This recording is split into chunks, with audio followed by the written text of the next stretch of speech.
The council president is here. Without further delay, we're gonna get right into. To start off the show, Lorraine, I'm sorry. I am AJ Woodson, and I have my lovely co-host with me, Lorraine Lopez. Do you have any words for the people? Any comments? No. Let's get this show started. I'm eager to speak to Mike. All right, so we're going to talk to We're Mike. gonna, we're gonna, we're gonna be having a conversation, like I said. We're gonna be having a conversation afterwards. All right. Hey! What's good, Double L? How are Hey! you? Good. What's up, AJ? How you feeling? I'm good, my brother. I'm good. Very good, very good. I'm blessed. Can't complain. It doesn't do any good anyway, but I can't complain. Who's listening, God has AJ? been good. Actually, I don't know. actually, Lorraine is listening. So if you got a list, Lorraine is taking notes. Oh, okay. Yes. Yes. Shout out to Lorraine. And let me just say on the air, because I ain't tell her. So, we're celebrating women for the Women's Month issue. And yes, we are paying homage to our Latina Lorraine Lopez for all the work she does as an unsung hero. There is a story on her. She didn't know that. And Damon also asked me today, he said, "You got a story on Lorraine, right?" So just so you know, we both decided that we are going to pay tribute to. We can't celebrate women and not celebrate the woman who has been a big inspiration and big contributor to Black Westchester. So we have to celebrate our woman. So So she just found out, like the rest of y'all. She just found this out. She's hearing this for the first time. I'm speechless. I'm speechless. You didn't have to, AJ. I appreciate you and Damon and Dr. Bob so much, but you really didn't have to. It's not about me. It's about uplifting other women. You just be bringing people. Right. You just be talking people up. You said Mike's name. He's in. You said Bob's name. Now he's here. You just be talking everybody. Yeah. So. Firstly, welcome to the. He's adjusting his audio now. Other co-hosts, Robert Baskerville, Dr. Bob, aka Brooklyn Bob, our resident professor and researcher. And also, let me give another shout out too. So shout out to Dr. Bob. Like I want to say, and I say this often, but I just said what I said about Lorraine. Dr. Bob, like. You see, yes, Damon and I founded, created, and have run this thing from day one. I do a lot of the legwork, the heavy lifting with the writing and the editing and all that stuff. But there's a lot of people behind the scenes that you don't see, and you don't see their name, and they don't get credit. And Lorraine is definitely one of those people in everything she brings. She books a lot of the guests. Don't not return a phone call, and she knows you. She's going to you're going to hear from her. If it's the advertisement time and you're running, you're going to hear from her. So shout out to Lorraine, but also Dr. Bob. Dr. Bob behind the scenes, y'all don't know, holds me down personally. Like he's definitely and the reason I'm doing this, my mother always said, "Give me my flowers while I'm alive." We tell these stories at people's funerals and when we reminisce about what people mean to us. So Dr. Bob, I met him when we worked the Richard Thomas campaign in 2015. The best thing that came out of that campaign was that me and Bob became friends. We met for the first time and actually became friends. This is my brother. In talking, we found out our fathers used to work together in General Motors and the whole nine. It was like, we didn't need to know that. But Bob is like, my sounding board when I got an issue when I'm dealing with. And sometimes I want to, I'm not always right. And I want to make sure that maybe I'm not missing it and I'm not seeing it the wrong way. I bounce it off of Bob. So he's heard me vent so that a lot of y'all don't have to hear it. You know what I'm saying? He's been there. If a lot of places I have to be at, I'm not driving these days, Bob will make sure that he sets his schedule to get me where I need to be so I can make an appearance or speak or cover some kind of event that I need to be at that I probably wouldn't have gone to. Some I wouldn't have gone to if Bob didn't talk me into them. But, he helps with the distribution of the paper. So Bob is like, yo, a backbone that y'all don't see, and I wanted to give him his props. And that also goes again for Lorraine also does not get the credit for everything that she does. So for me and Damien, to both of y'all, thank you for all that you do. But okay, wanted to get that out, and I don't think it can be said enough because we don't say thank you enough in this society. We don't give credit to people that's behind the scenes, and that's Black Westchester would not still be here on some level or another if it wasn't for the contributions of these two. The show wouldn't still be going on. All right, let's go. If it wasn't for the contributions of all right. I can't pay this anymore. Rain's like I want to interview Mike. I want to interview Mike. But before we get in there, Mike. No, but before we get into the AJ, I just want to say something. Mike. I remember when you were starting up, you and Damon, and when you look at your success, in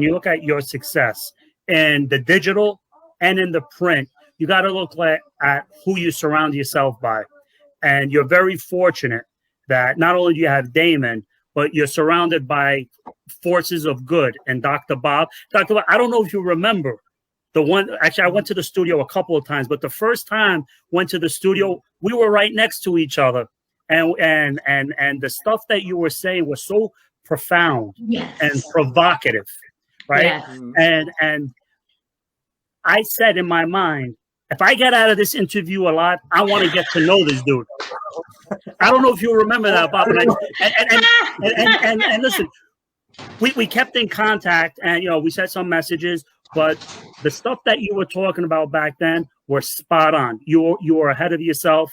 Lorraine, again, you're a force. We're always in contact. So AJ, the success that Black Westchester is doing, obviously, it's from the dedication, the hard work of you and Damon, but it's also the team you have. So I wish each and every single one continued success. Keep up the great work. No one's going to do the work for you, and you're opening up doors. You're a trailblazer, and you're trend setting with the team that you have. Nothing but love and respect. Thank you. So, Dr. Bob, maybe next time you'll return my text. How's that sound? I said to myself, well, I was going to say to the audience, I think you sent me a happy birthday text, Mike, if I'm not mistaken. He always does. He never forgets anyone's birthday. You tell me, I did not expect, although I'm somewhat embarrassed to have to admit that, yes, I was negligent in not responding. The only benefit is that other people who are watching right now who also sent me texts that I did not respond to knows that it's not you alone. I swear to you. There are other people. I had someone, a close friend, who sent me a Happy New Year's text. And I was just saying to myself, what are we in March? And I was just saying to myself, oh my goodness, I still didn't respond. I appreciate it. And, just merely, beg your forgiveness and your understanding. But I am happy. I was so pleasantly surprised to know that you thought about me, Mike. And listen, you're a great dude, and I look forward to those deep, profound conversations where it's not just sharing of opinions, but it's also learning. Time. There's that saying, time is precious. Waste it wisely. I rather invest my time where I'm going to learn from conversations. So I just want to point that out. Let's do this. Time is limited. Thank How you guys brother. doing? And even though I came in late, yes. did want to. And I just want to say that. No, go on, AJ.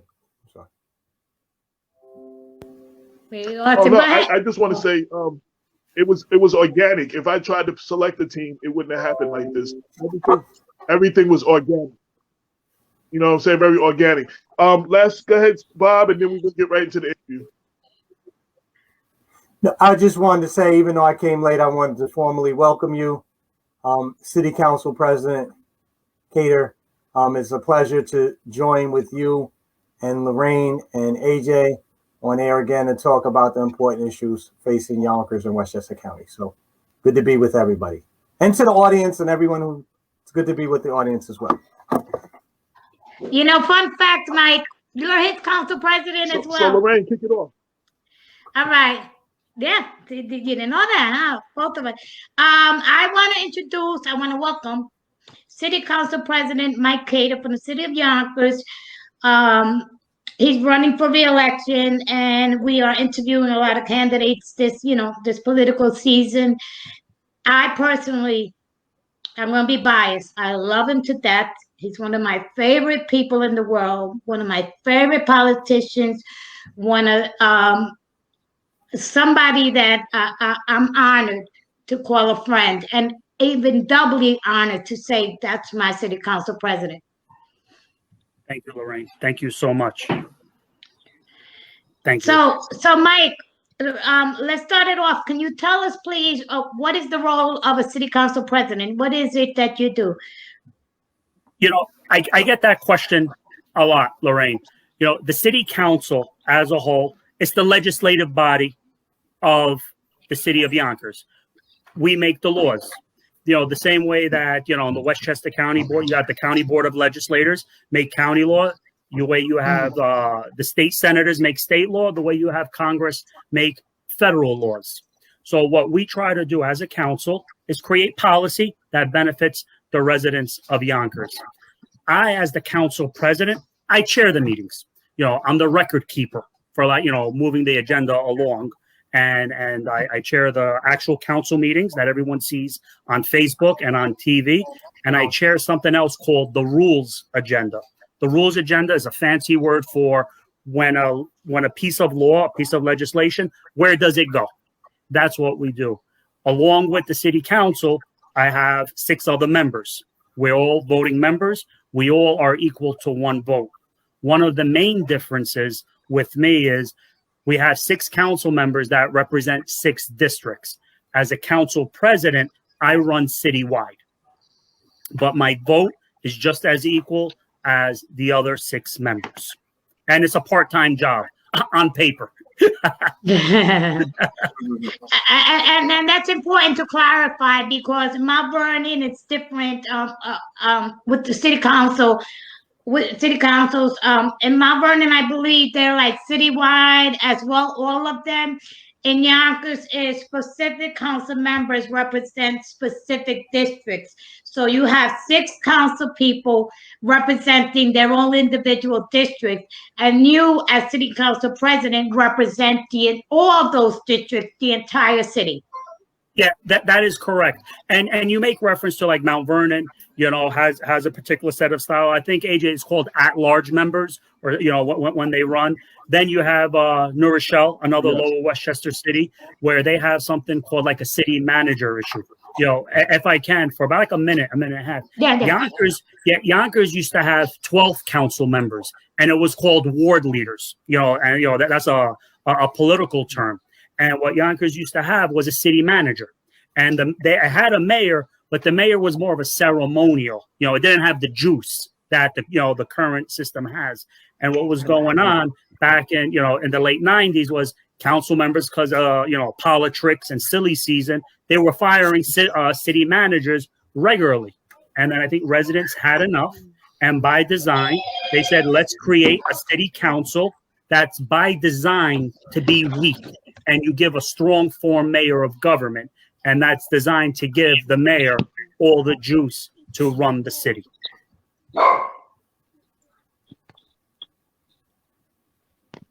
Right.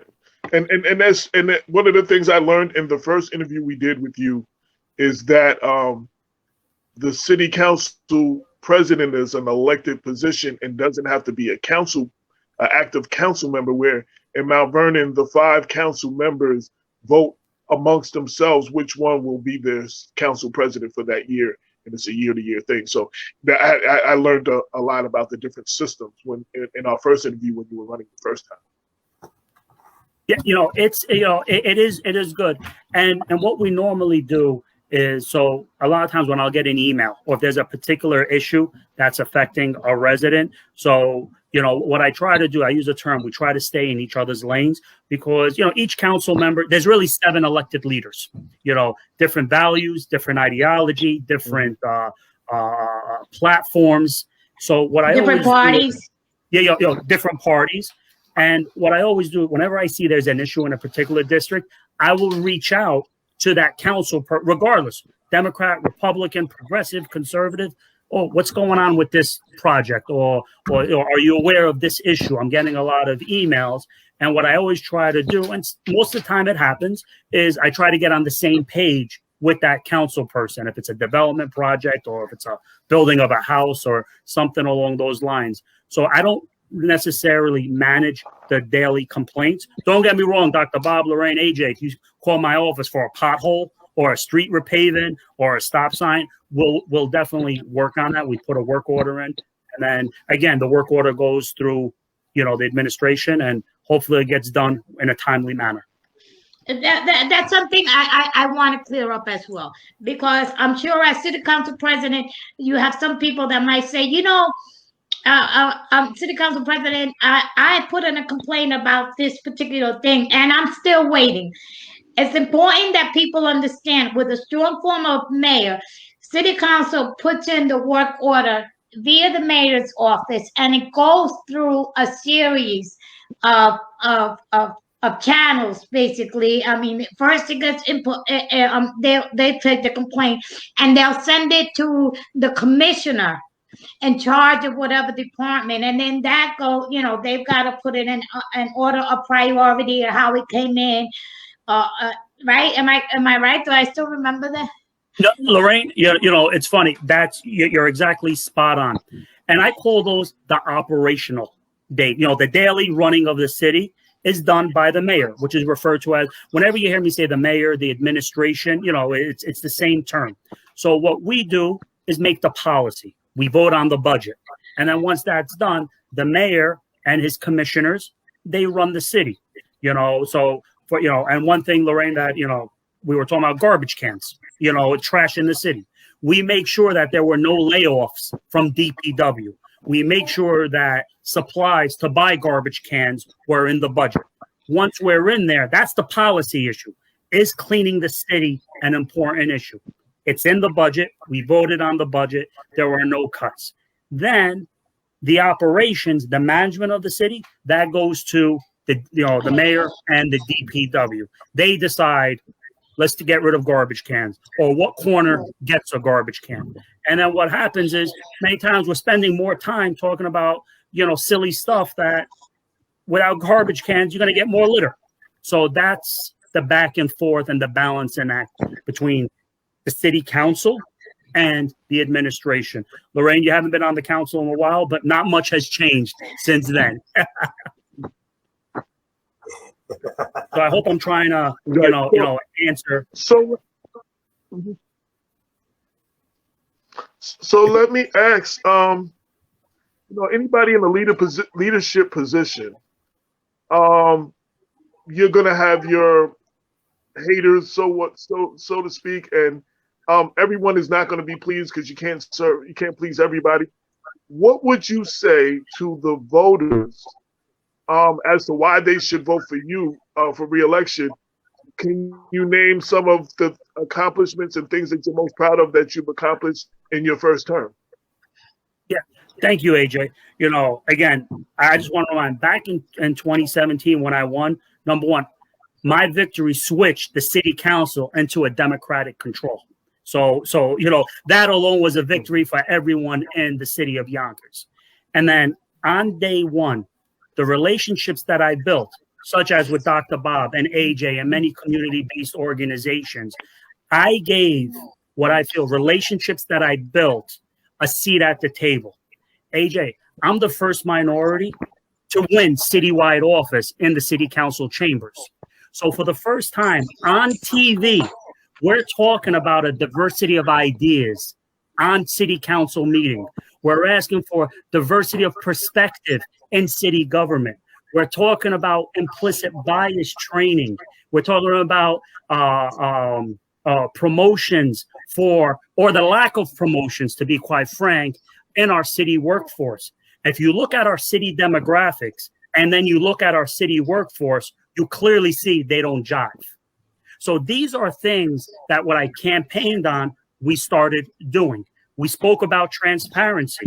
And I remember, AJ, to be quite honest, there were people in City Hall that literally laughed at me when I said, I want to put our city council meetings on Facebook. Now it's live interaction. You could literally get during a city council meeting, you could literally, I don't do it because I'm chairing the meeting, but you get city council members while they're talking, reading, and make no mistake, they watch that either them directly or through their aide. They watch what's going on. And AJ, for the first time in the history of the city of Yonkers, residents have an easier access to see their city government working. They're seeing democracy in action. I think it was President Kennedy that said it, or maybe it was his brother. Democracy is messy, and it's happening. We brought transparency. I made sure that we governed through the streets, where to be quite honest, when you go into City Hall, it's always a privilege, and I'm humbled to be there. But the best part of the job is being embedded in the community, celebrating with them, mourning with them, and helping them do from community cleanups to, food giveaways and doing charity drives. That's the type of city council president that I did. And to be quite honest, people weren't used to it.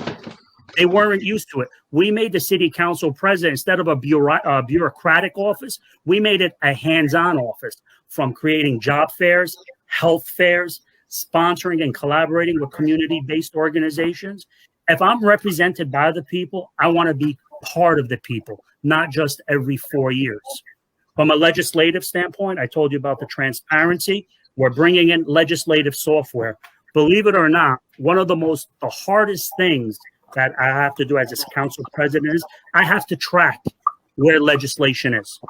If it's a resolution, if it's a law, if it's about whatever the topic is. Right now, AJ, no resident could go onto the city website to find a topic. What about affordable housing? What about the environment? I'm getting legislative software. Congress has it. Albany has it. Westchester County has it. Yonkers never had it. I want to bring Yonkers into the 21st century. So again, you see what laws are being discussed, and more importantly, how your council person is voting, because sunlight is the best disinfectant. That's very important, because I have an app on my phone. I have an app on my phone that tells me every time my congressman votes and what they voted, yes or no, and then it explains where the process is, if the House voted already and the Senate didn't vote, or if it passed all the way. And I get an alert every time I count my votes from this app. So that was very good, and we need more of that in the local municipalities, because politics is local. Local politics affect our day-to-day more than than we see. So I applaud you for that. No, thank you, AJ. And it hasn't been easy. Unfortunately, I got support of some of the council members. We're going to get it up. We're going to get it live. And eventually, once we upload all the information, you're going to type in a law, whatever the topic is. You'll find out where it is. When is it on the agenda? Is it on the agenda? Did it pass? Who voted yes? Who voted no? We're not reinventing the wheel. We're moving Yonkers into the 21st century. That way, people know what your government is doing. It's very important for me, and I put a lot of political capital, and I ruffled some feathers, and that, I believe it was Abraham Lincoln, government for the people, by the people. You got to connect the people to government, and there was a disconnect, and you got to understand why there was a disconnect, because when there's a disconnect, people just do things behind closed doors. So when you put the light, the lens, when you go Facebook Live and you make information accessible, now people are watching. And that's something that I take pride in, and that it was never been done before. And under my watch, it happened, and it will continue to happen. And I even though I get beat up sometimes, I have no problem to continue doing it. Whenever I get beat up, Lorraine, that means I'm doing something right. Of course. Of course. There's a culture.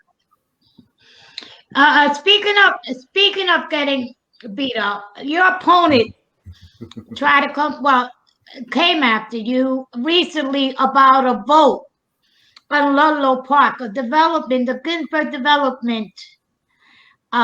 She said that you were not in favor of affordable housing for folks because I don't know if you abstained or you voted against that at the city council. Can you speak on that and explain a little bit? Sure. Let me be clear. You judge a person, and Dr. Bob, you appreciate this. You don't judge a person by their words. You judge a person by their actions. I helped write the law to double the affordable housing. As we sit here today, it's 10%. I helped. So co-sponsors, you sign on to it. My office helped write it to double it to 20%. I'm pushing for it. We're trying to get it done there. That vote that you make reference to, Lorraine, it was a procedural vote. Whenever you have these mega development projects, there's always phases and steps. And I'm going to be clear. That Ginsburg, they call it the Ludlow Project, the Ginsburg Project, whatever way you want to refer to it, it's lacking in two things. And these are two important things that are important to me and the community. One, local jobs, local union jobs, and affordable housing. And I said it at the city council meeting, so you want to tweet it, Snapchat it. My job is not to make developers rich. My job is to help improve the community. With everything that's going on in the downtown Yonkers, AJ, residents can't afford what's going on down there. That's nice for people that they want to bring in. And right now, when I speak to residents where they're unemployed, so imagine the dignity of a person who's unemployed, who's capable of working and can't even help build that project. So never mind, that person can't even afford to live in that house. He doesn't even have an opportunity to get a job to build that building. I have a problem with that. Yeah. Now, and let me tell you, let me tell you why I have a problem with that. A lot of these projects receive tax breaks from the IDA. The Yonkers IDA, we have no oversight over. The Yonkers IDA, we have no oversight over the Yonkers Board of Education. So, AJ, there's millions and millions of dollars in tax breaks that are given to these development projects. And sometimes, you got to sweeten the pot to make a deal happen, right, AJ? We got to negotiate. How can we make this happen? So you negotiate. But what I'm seeing consistently is, how is the neighborhood, the residents that are living there, benefiting? And it's not. Here's what's going to happen. You're going to get displacement. You're going to get gentrification. And you're ignoring our residents without homes. Those issues are not being addressed.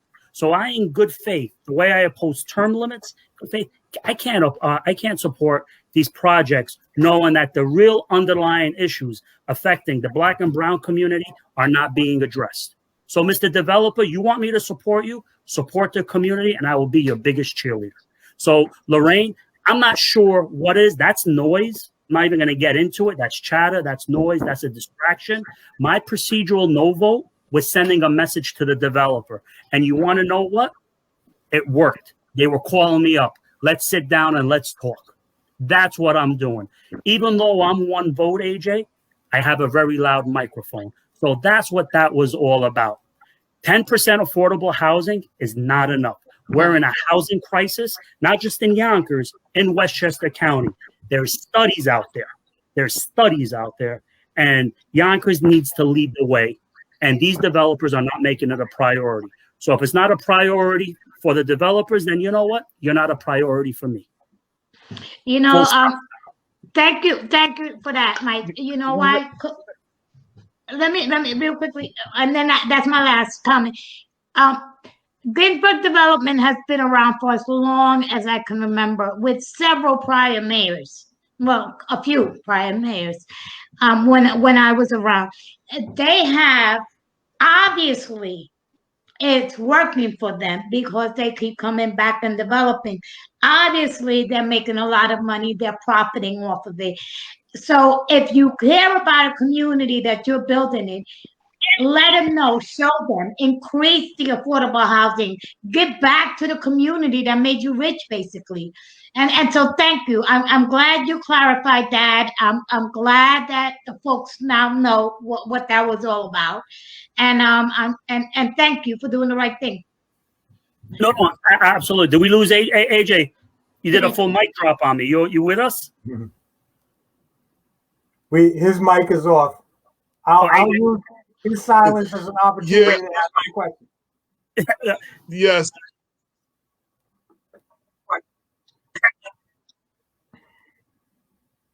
Go ahead, Bob, while he fixes it. Okay. So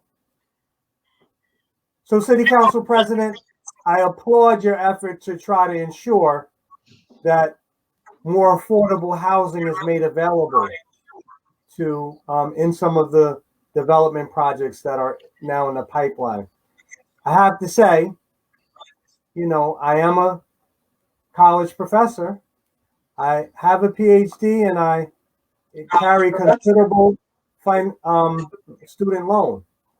But to be quite honest with you, many of the rents that are requested by apartment units that are opening up that are supposed to be for professionals are well outside my budget.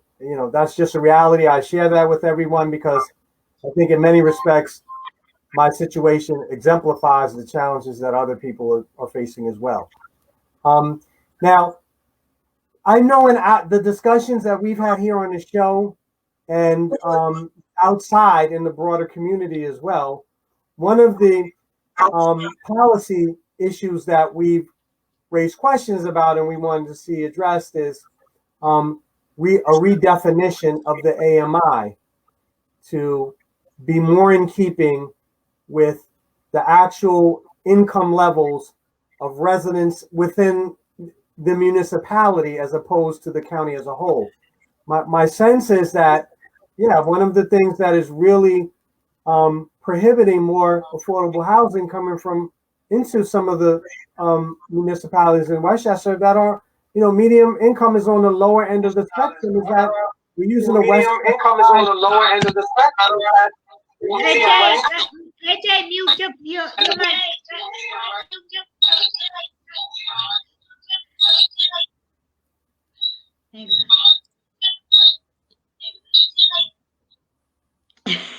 Okay. So yes, thank you, AJ. So that for those municipalities that have residents that are on the lower end of the income spectrum, it may in fact price them out. And I wanted to know, is the city council under your leadership considering, and I'm not fully aware of how much leeway latitude you actually have, but are you guys considering, are you urging the city council members to consider a redefinition, a modification of the AMI so it's more in keeping with the actual incomes of residents, in respective areas? Thank you, Dr. Bob, for that question. And so that everyone knows, when we talk about AMI, that's a definition for, it stands for area median income. And that's just pretty much what's the average income in Yonkers. And so the short answer is, Bob, I support a Yonkers AMI. And I'm going to tell you how I support the Yonkers AMI, because I put it in the bill that I helped draft. Mm-hmm. And that's in there, and I'll show it. But number two, what Dr. Bob is talking about, even something a little deeper. Westchester, Yonkers is biggest city in Westchester County. Westchester is considered an affluent county. So that the numbers, don't quote me on it, for a family of four is somewhere in the 80s. So affordable housing, talking about in the 80,000s, is totally different when you talk about a Yonkers AMI, which is the average salary for a family of four, is somewhere in the 50s. So it's important that the AMI, area median income, is more reflective of the community that it's supposed to benefit. So I'm just trying to add context to your question, Bob. Mm-hmm. It does have the Yonkers AMI, and we're looking to double it from 10 to 20. I agree. And this AMI, it's more deeper. And I think you, as a college, with a respect for it, I feel like I'm a college student. I'm talking to a professor here. No, you would appreciate it, because here's what we're really talking about. In 2020, the world saw the United States for once put social justice in a spotlight. So now when we march for social justice, it's not just for police reform, it's education reform. It's for a diversity. It's for a seat at the table. It's for job reform, food insecurity. And that's what the issue. How come there isn't upward mobility? So just think about it. Congress just passed a stimulus bill for COVID, but they killed $15 an hour. Let me repeat that again. Congress passed 3 COVID bills. I think it just passed 3 COVID bills, trillions, money we don't have necessarily, but they can't figure out right now $15 minimum wage. So you got to look at also the underlying. What's unfortunately happened in a lot of Black and brown community is a lack of opportunity. And then we get into that system. So I feel that this affordable housing, when it passes, Bob, and I said, when it passes, that's just the first layer. We got to peel it down. We got to make sure that our students who attend the Yonkers Public Schools are getting a quality education where they could enter the job force. Unfortunately, a lot of our students, they go to college. We don't know what happens after that. And reality is many of our students, this is just the hard facts, some students aren't college material. Doesn't make them bad, just makes them, they're not college material. So what are we doing for our Yonkers residents that can't go? Let's train them some hard skills, a welder, a carpenter, give them a hard skill where they're marketable. And that's the issue. So when I think of social justice and we're marching, you have to look at the full spectrum of issues, not just police reform, but the reform the way the city government is functioning and a lack of opportunity that's happening in our most marginalized neighborhoods. And when you look at who's in those marginalized neighborhoods, it's Black and brown people that are getting their door shut in their face. A follow-up question. So let me just say, I appreciate all of the hellos from the listeners. I can't respond, y'all, because I'm on Facebook punishment. So I'm in Facebook jail. So to Brother John and several others who have said welcome to me in the chat bar. It's good to be with y'all tonight, and that's why I'm not responding. I just tried to respond and got the message. I don't even want to ask you. I don't even want to ask Dr. Bob what he did. Yes, you don't want to. And including speaking truth to power. So a follow-up question, Council President Khader.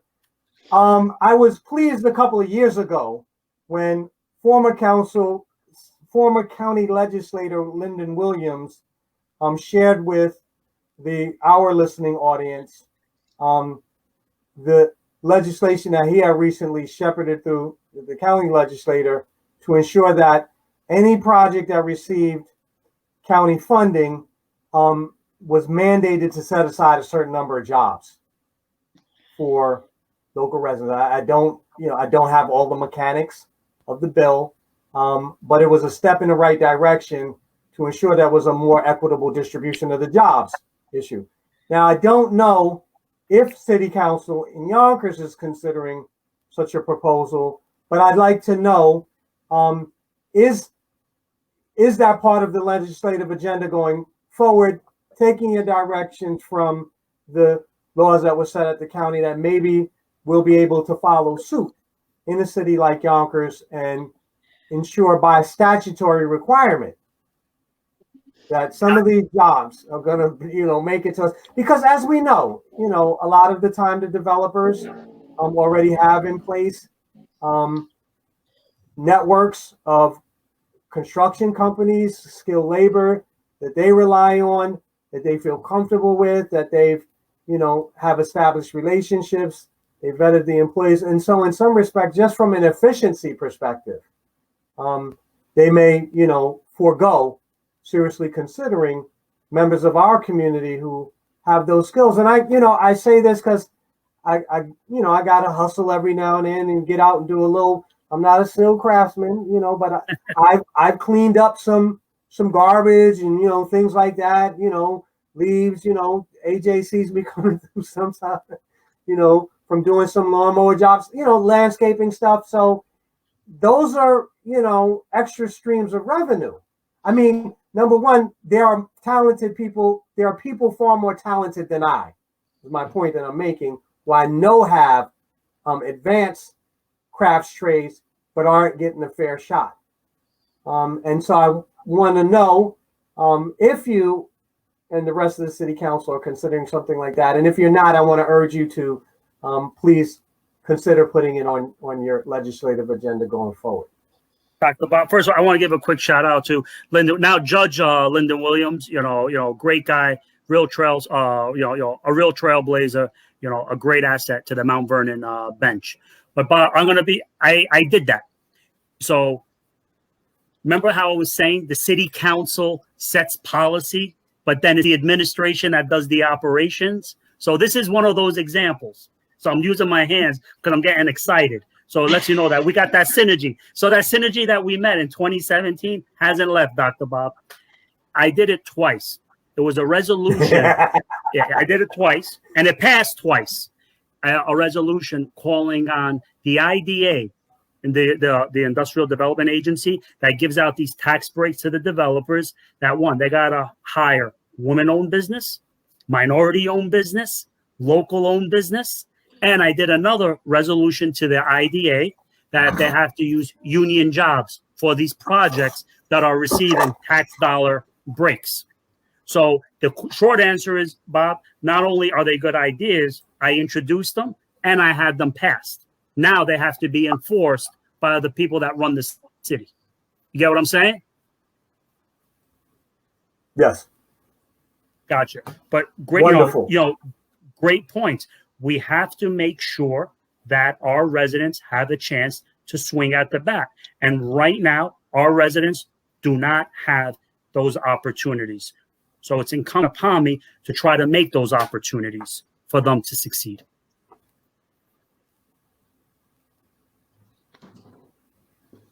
No sound.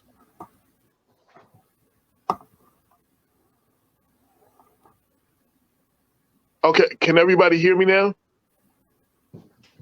Yes, okay. So as a follow-up question, and Bob started to touch upon this, the reality is we have a lot of students that are not college bound.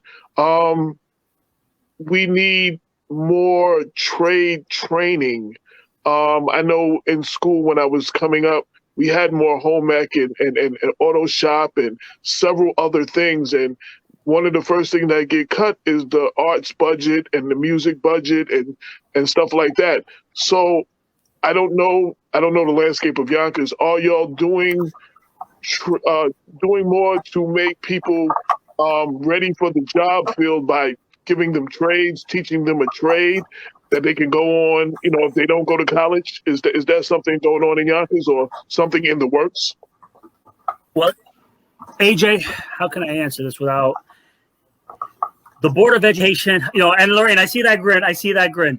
The Board of Education, even though the city council funds the Board of Ed, and that's by charter, we really have zero or influence on how they want to manage. But that being said, yes, there is, I believe, like a Vive school where they do some instructional training and things along those lines. But whatever they're doing is not enough.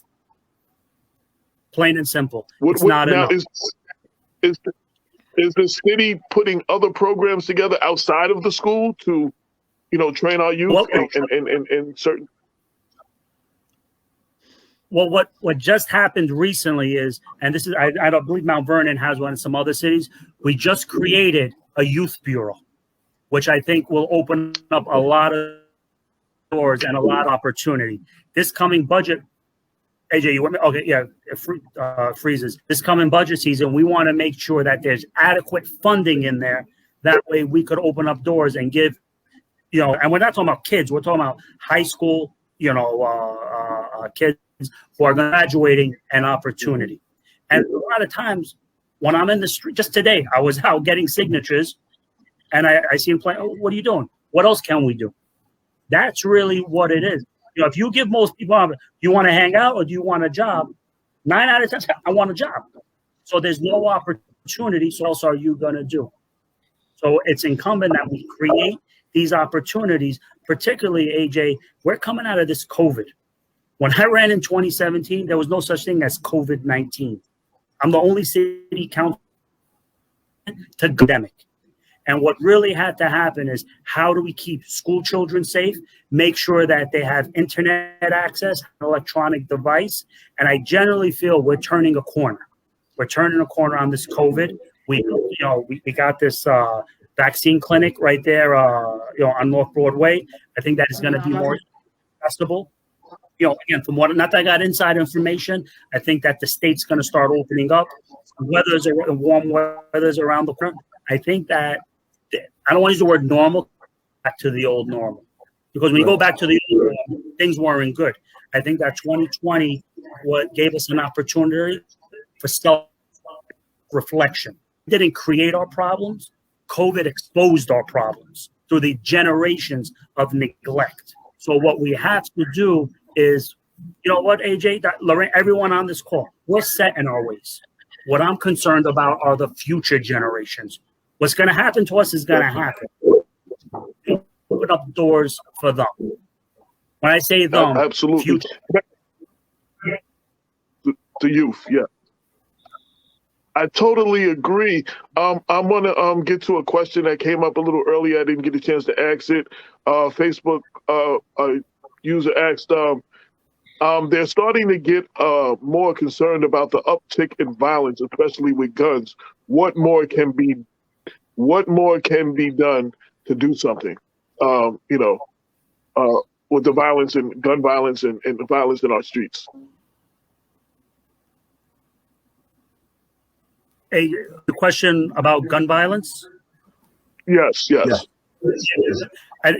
Yonkers just had on Warburton Avenue. Ironically, I was in that same neighborhood the first day of petitioning. So, listen, violence, particularly gun violence, you could be at the wrong place at the wrong time. But, it crosses all lines. But when you see, I look in Yonkers, everything I do and say is through the lens of Yonkers and social justice, where I see the uptick in violent crime. It's like a triangle where even the calls for service with the police department, 90% of our calls for service are in about a 3-mile radius, where most of the violent crimes are happening. But when you look at it, AJ, it's not just, many of these violent crimes. This one was, I believe the victim was from out of state, and I believe the accused was, none of them were Yonkers residents based on preliminary reports. But many times the victim and the accused know each other, or there was a beef from the block that escalated. And what we need to do is think outside the box, particularly in a time now when we're talking about police reform. More cops alone is not going to solve the problem. So what we have to think of is 21st century, kind of what I just said a few minutes ago about opportunity for high school, college-bound children. We also have to think about how we police to help avoid these type of situations. Because here's what's probably going to happen. There'll be an increased police presence, for a week, 2 weeks, increased patrol. And then what's going to happen by April 1st? Things go back to normal until the next unfortunate, violent crime. And Dr. I noticed you shaking because I think that you would tend to agree.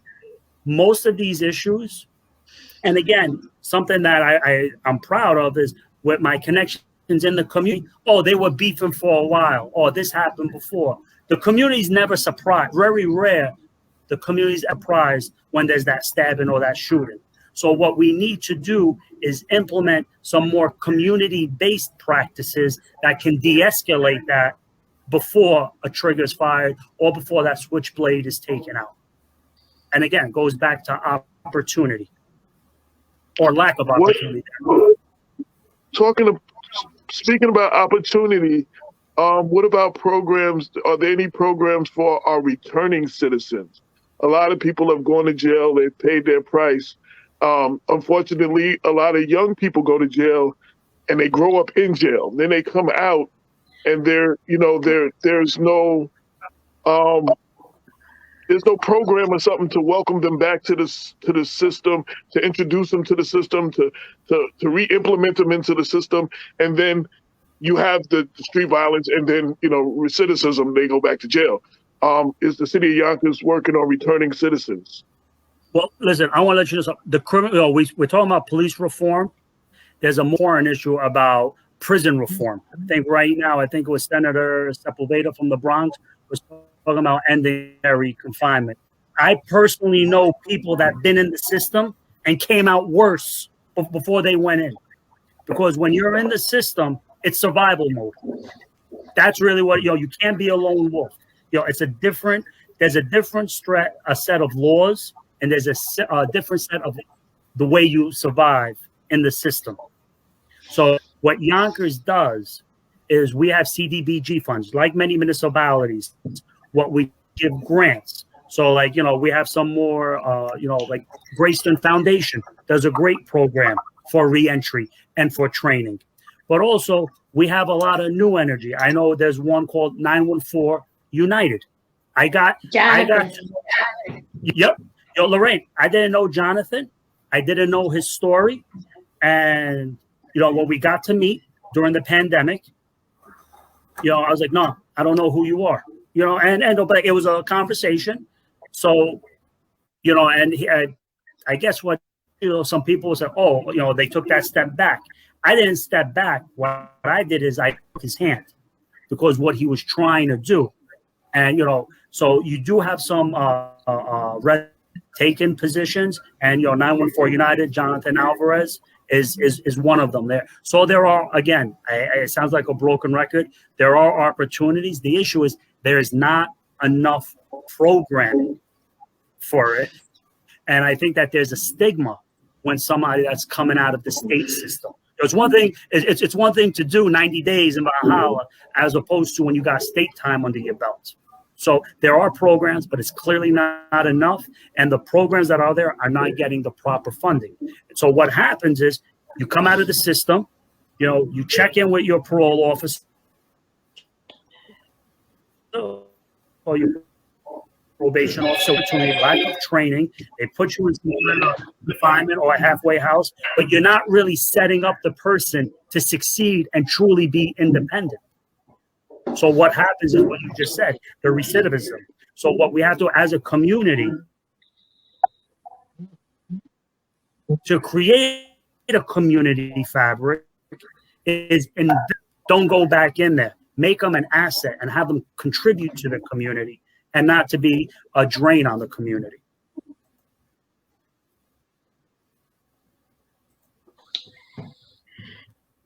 Right. Deep questions, AJ. I want to give a quick shout out. You mentioned Greystone.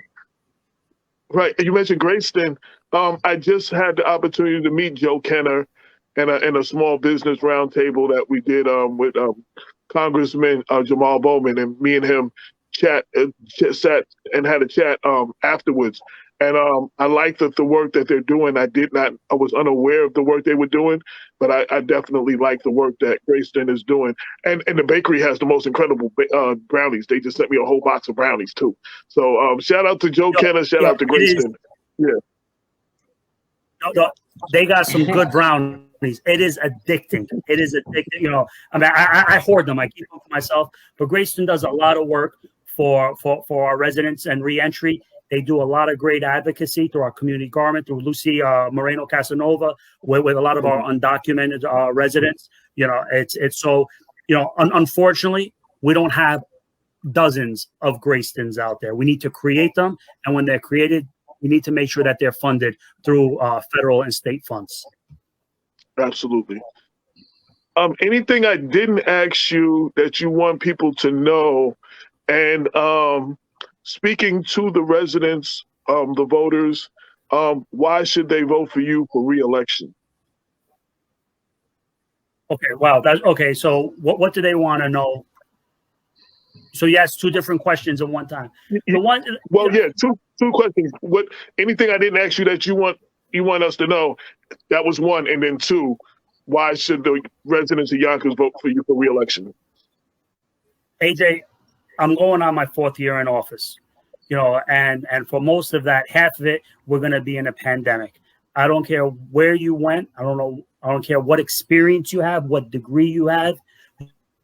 You can never. We're losing you, Mike. Be prepared for what COVID did to our city. And in 2020, not just Yonkers. Hello? Can you guys hear me? The screen just went dark. Yeah, now we can hear you. Oh, yeah. All right. It just went dark. Hey, okay, thanks. Asia, I'm going to take it from the top. In my 3 years in office, year and a half of it will have been in pandemic. I don't care what experience, what degree, what qualifications you have. I am the only city council president that has been successfully able to govern this city and the city council during the pandemic.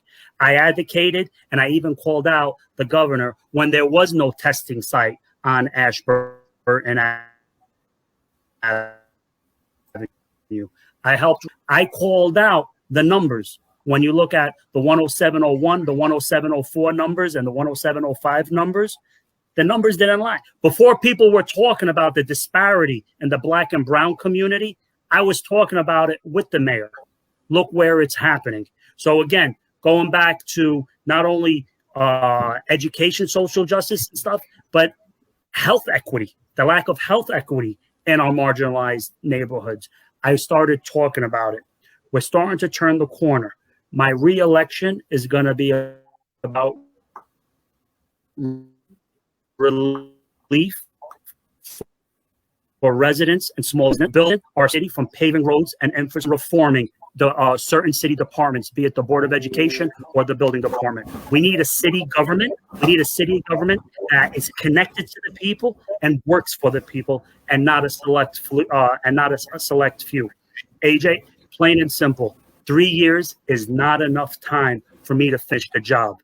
Many of our problems, and I want everyone to record this, are generational. They're systemic. They're cultural. And 3 years is just not enough time. That being said, we're working on it, and the change is happening. But you can't compare 30 years of systemic insensitivities, 30 years of cultural biases can't be fixed in 3 years during a pandemic. If the voters believe in my past actions and my voting record, you will see that I'm prepared and ready, and I have a plan to lead us out of this recovery, where this is a Yonkers for everyone, where every resident, small business, and student has an opportunity to succeed. That's my message to you and your listeners. Lorraine, Bob, any last questions? Mike, I know that we're in the petition process where you're collecting signatures for the campaign to get on the ballot. Can you, and you're citywide, so therefore, if you're a Democrat or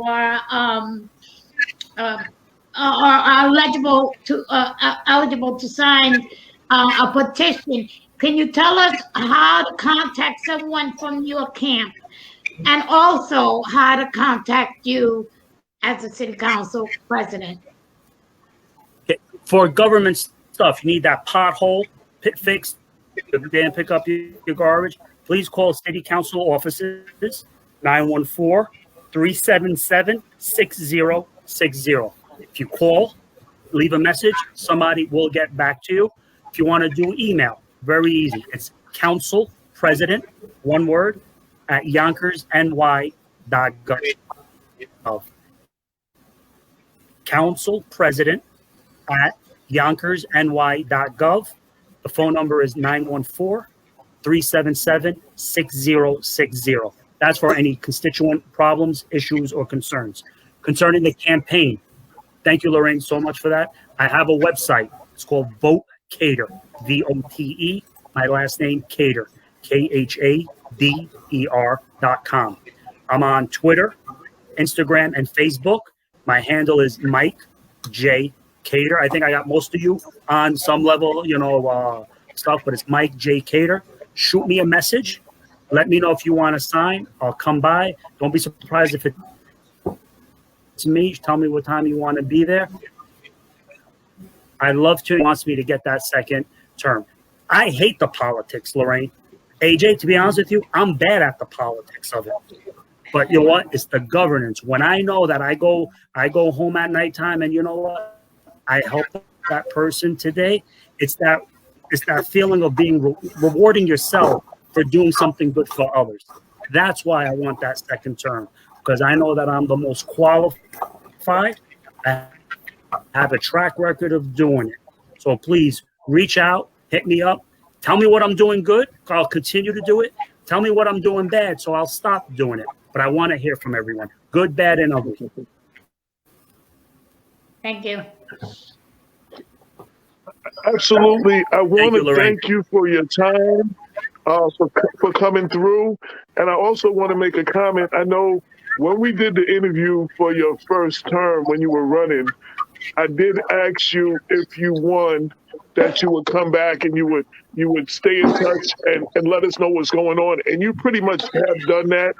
And you're one of the handful of elected officials that if I contact you for a comment or I have a concern or something, even though I'm not a Yonkers resident, you'll get back to me at some point in time. And you do, I can't say that for all of our elected officials in the county, but you are one of the ones that do get back to me. It could be just because I'm pressed, but you do always get back to me, and I appreciate that. So I wanted to put that out there. No, thank you so much, AJ. I wish I had more time in the day. Now, and I'm not looking for sympathy, but many times, if I don't get back in time, it's never mind, my family, the 3 kids, the wife, I got the law practice, I got the city council stuff, you're dealing with the politics. So it's never, I wish I was out drinking and chilling and playing golf and, behind closed doors. I'm probably doing something else. If there was something that I wish I could improve on, is take that call right away when they call or answer that text right away. But I generally try to get back to people in time. Sometimes it's not right away, but you will never be ignored. You will get a response back. So I appreciate that. And that goes for anyone throughout Westchester. Well, thank you for your time. I wish you the best. Bob, so you put your finger up. Yeah, I didn't want to allow you to depart without asking you one last important final social justice question that I think is on the minds of many New Yorkers today. I know many municipalities are racing to complete the report that the governor required under Executive Order 203 through the policing reform commissions that were set up. I haven't heard much news about any of the impending reports and what kind of substantive recommendations they're going to make. Unfortunately, Yonkers has had a reputation as being a city where excessive use of force is occurs too often. And so I wanted to know, Council President, although, can you tell us anything about the actual status of the Reform Commission? Is there channels for significant input to the public? Do you have a role, or does the council have a role on the commission itself? And, are you anticipating any major proposals that you think we should be aware of, in the days ahead? Yeah. Thank you, Dr. Bob. And you kind of added great context. Governor Cuomo issued a mandate, I believe it was in August or September of 2020, where each municipality had to create this reform committee. Last week, the Yonkers Reform Committee, it was 2 weeks ago. I misspoke. Last week was just a blur. The week before, Yonkers committee submitted their report that has 22 recommendations. I think it's a good start. I always try to talk. I think it's a good start. think that it leaves a lot to be desired.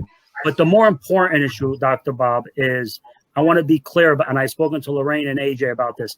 I'm personally invested in police reform. As many people are aware, and many are not, my nephew died in police custody.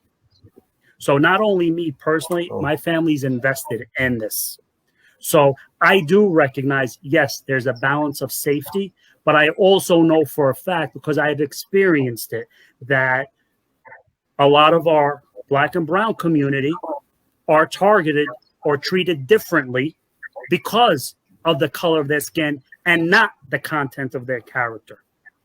So where that report is now, I believe, again, I could get you the date. I believe either the public comment is about to close or may have just closed.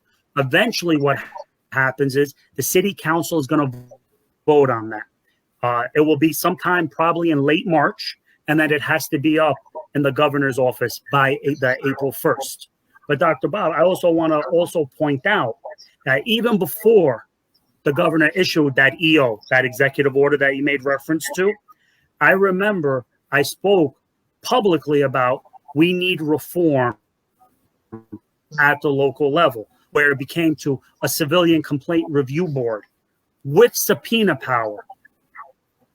Because without subpoena power, a civilian complaint review board, it's window dressing. It feels good.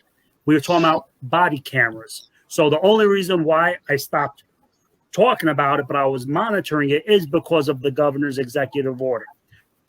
So I'm monitoring it. I'm tracking it. It will come to the city council for a vote. Again, it's a start. I think that once we vote on it, it's not something you put in your desk. We constantly have to revisit it. We need to make sure that best practices are being done in community policing. And also we need to make sure that we start talking about the mental health component of community policing, which is sorely missed at the local level. Thumbs up, appreciate that. So I don't know if that's a thumbs up you like or thumbs up, cut it out. Many times many of our residents, they're in distress. Yeah. Many times our residents are in distress. So, it could be addiction. It could be victims of domestic violence. It could be, there's always an underlying issue. So having, as they call, responding doesn't necessarily solve the problem. If anything, it can escalate the problem. What you need are the right professionals responding to these type of calls. And I think that's what's lacking. The county, Yonkers has to lead the way. We got to be proactive and not reactive.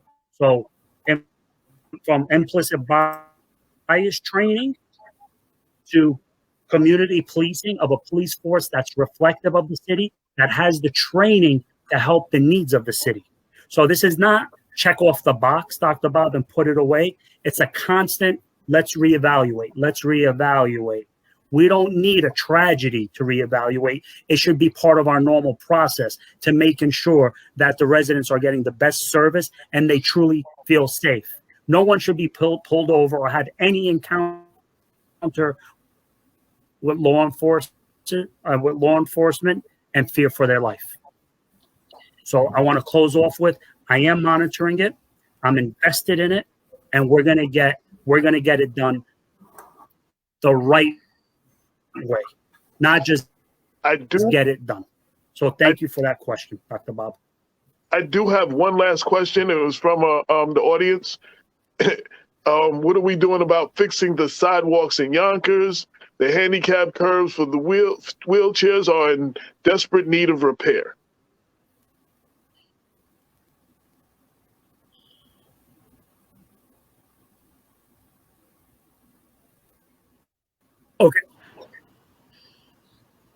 Okay, that's first important. You want to walk. So remember how earlier we were talking about what the city council does? So let's just say that came in through an email at that council president, or a resident calls them and says, listen, I live at 123 Main Street. So we will put an order in. So something with sidewalk will go to engineering.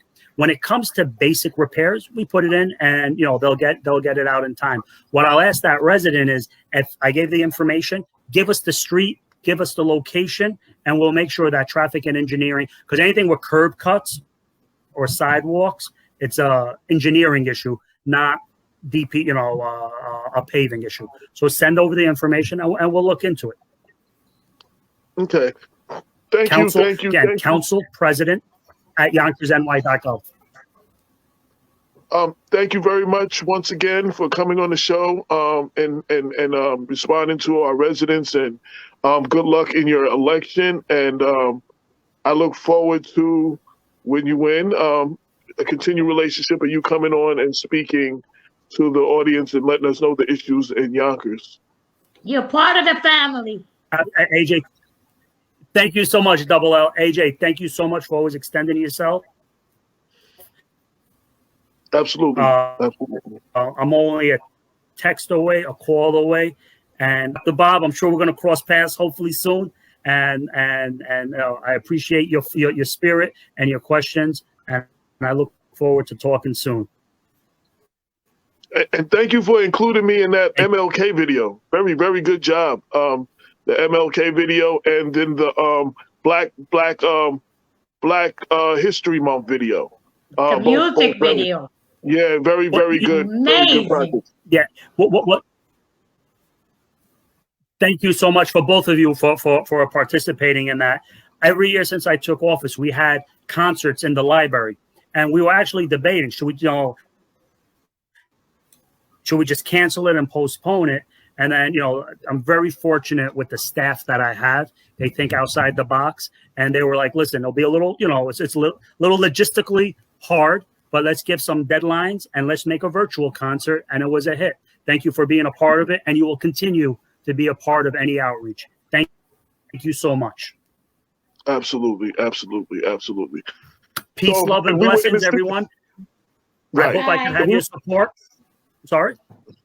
No, I said if we were in the studio right now, I'd be hitting the applause button. But we're not in the studio no more. So Thank you so much. I'm not taking nothing for granted. It's gonna, we're gonna work hard, and I'm gonna earn every vote. Peace, love. Stay safe. Mask up. Get your vaccine. God bless. God bless. God bless.